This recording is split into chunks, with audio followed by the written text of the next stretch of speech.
Hello friends, ये UP PCS, RO और 68वीं BPSC के लिए जीएस का नवा टेस्ट सीरीज है। ये प्राचीन इतिहास से संबंधित इसमें क्वेश्चन दिया गया है, वैदिक सभ्यता से संबंधित सभी प्रश्न इसके बहुत ही महत्वपूर्ण है। यही प्रश्न बार बार परीक्षा में घूम कर आते हैं, तो इसको बहुत ही सही से करिए। तो हम लोग देखते हैं आज का नवा टेस्ट सीरीज जीएस का। पहला क्वेश्चन है, जीविकोपार्जन हेतु वेद वेदांग पढ़ाने वाला अध्यापक कहलाता था। गलत नहीं करना है, क्योंकि यहाँ पर एक पॉइंट लिखा हुआ है जीविकोपार्जन हेतु। इसका सही उत्तर हो जाएगा सी, उपाध्याय कहलाता था। Correct answer is C. वैदिक काल में जीविकोपार्जन हेतु वेद वेदांग पढ़ाने वाला अध्यापक उपाध्याय कहलाता था। प्राचीन भारतीय समाज के प्रसंग में निम्नलिखित शब्दों में से कौन सा शब्द शेष 3 के वर्ग का नहीं है?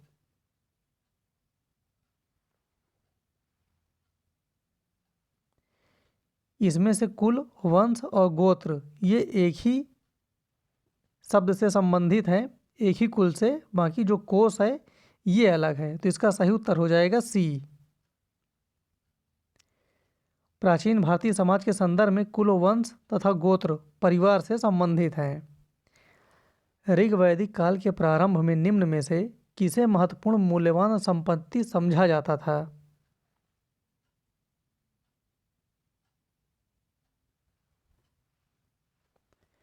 इसका सही उत्तर हो जाएगा बी, मूल्यवान संपत्ति समझा जाता था गाय को।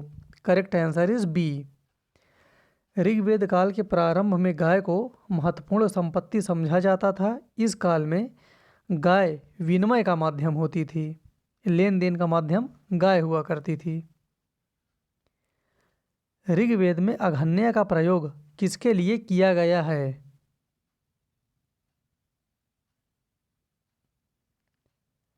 इसका सही उत्तर हो जाएगा बी, गाय के लिए।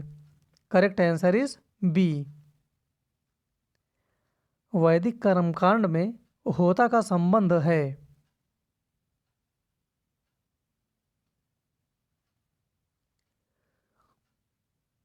इसका सही उत्तर हो जाएगा ए, होता का संबंध ऋग्वेद से है।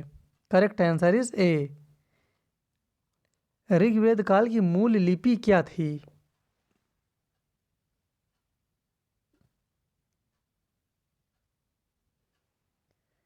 इसका सही उत्तर हो जाएगा डी, जो ऋग्वेद काल की मूल लिपि है वो ब्राह्मी लिपि है। Correct answer is D. Rigveda की मूल लिपि ब्राह्मी थी। ऋग्वेद में कुल 10 मंडल तथा 10 और 28 सूक्त हैं। ऋग्वेद का जो पुरोहित होता था उसी को होता कहा जाता था।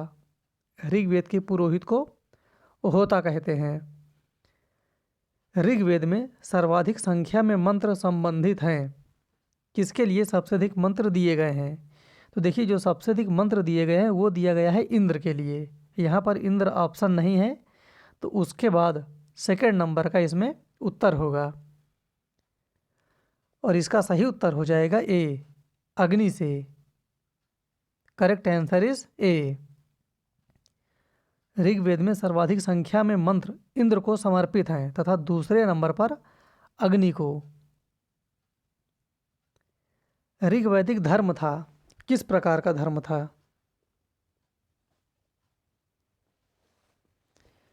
इसका सही उत्तर हो जाएगा ए, बहुदेववादी धर्म था ऋग्वेद। Correct answer is A. ऋग्वेद बहुदेववादी धर्म था। इसमें मुख्यतः वैदिक देवताओं के 3 वर्ग हैं, और 3 वर्ग कौन कौन से हैं? आकाश का देवता, अंतरिक्ष का देवता, पृथ्वी का देवता। आयुर्वेद अर्थात जीवन का विज्ञान, आयुर्वेद का जो अर्थ होता है उसको कहते हैं जीवन का विज्ञान, का उल्लेख सर्वप्रथम मिलता है। किस में मिलता है सबसे पहले इसका उल्लेख? इसका सही उत्तर हो जाएगा डी, अथर्ववेद में। Correct answer is D. ऋग्वैदिक जनसभा जो न्यायिक कार्यों से संबंधित थी।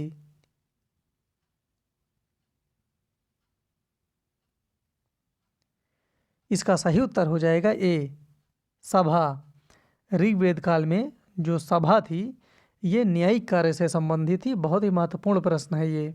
करेक्ट आंसर इज ए। सभा, समिति एवं विदत ये 3 ऋग्वेद काल के संस्था थी। इन संस्थाओं में सभा ये न्यायिक कार्य से संबंधित थी। निम्नलिखित में से पूर्व वैदिक आर्यों का सर्वाधिक लोकप्रिय देवता कौन था?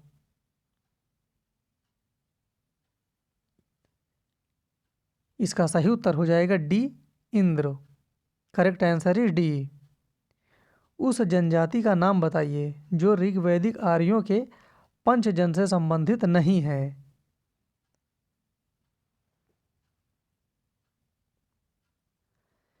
इसका सही उत्तर हो जाएगा डी, कीकट। कीकट पंचजन से संबंधित नहीं है। बाकी यदु, पुरु, तुर्वसु या तुर्वस दोनों नाम मिलता है। ये तीनों संबंधित हैं। और पंचजन में कौन कौन से हैं? तो ये 5 का नाम दिया गया है। प्राचीन काल में आर्यों के जीविकोपार्जन का मुख्य साधन था।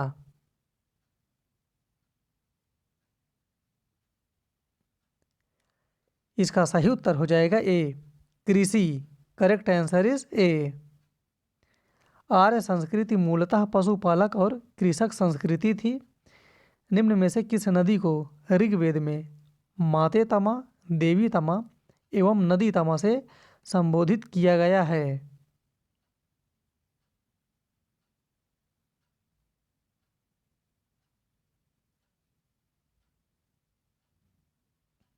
इसका सही उत्तर हो जाएगा बी, सरस्वती को।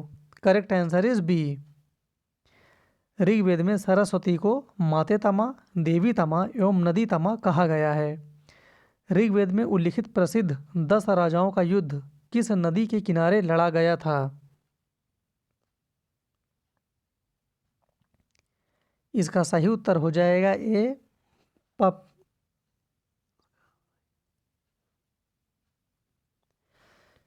ऋग्वेद काल में जनता निम्न में से मुख्यतः किसमें विश्वास करती थी? इसका सही उत्तर हो जाएगा डी, बलि एवं कर्मकांड में। Correct answer is D. गोत्र शब्द का प्रयोग सर्वप्रथम कब हुआ था?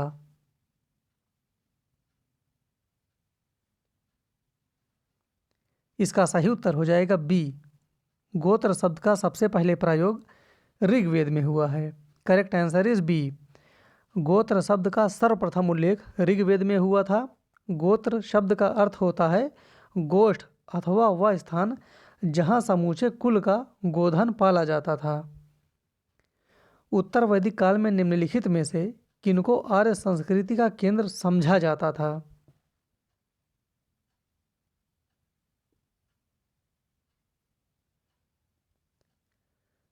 इसका सही उत्तर हो जाएगा सी, कुरु और पांचाल को। ये आर्य संस्कृति के केंद्र थे। बहुत ही महत्वपूर्ण है, परीक्षा में कई बार ये पूछा भी गया है। उत्तर वैदिक काल में नगरीकरण की प्रक्रिया आरंभ हो चुकी थी। कुरु पांचाल इस समय प्रमुख केंद्र थे। निम्नलिखित अभिलेखों में से कौन सा ईरान से भारत में आर्यों के आने की सूचना देता है?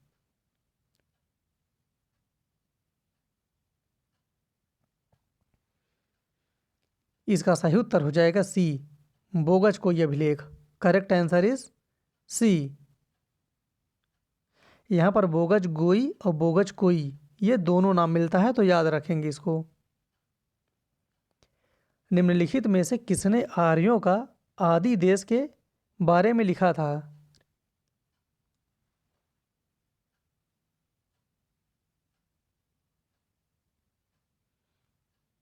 इसका सही उत्तर हो जाएगा डी, बाल गंगाधर तिलक ने। Correct answer is D. बाल गंगाधर तिलक ने आर्यों का आदि देश के बारे में लिखा था। तिलक ने यह मत व्यक्त किया था कि आर्यों का आदि देश उत्तरी ध्रुव है। तो उत्तरी ध्रुव आर्य कहाँ के थे? उत्तरी ध्रुव के थे। ये बात किसने कहा है? बाल गंगाधर तिलक ने। इसका सही उत्तर हो जाएगा डी। तो इस प्रकार से आज हमारा 9वां जीएस का टेस्ट कंप्लीट हुआ। फिर मिलते हैं अगले वीडियो में। धन्यवाद।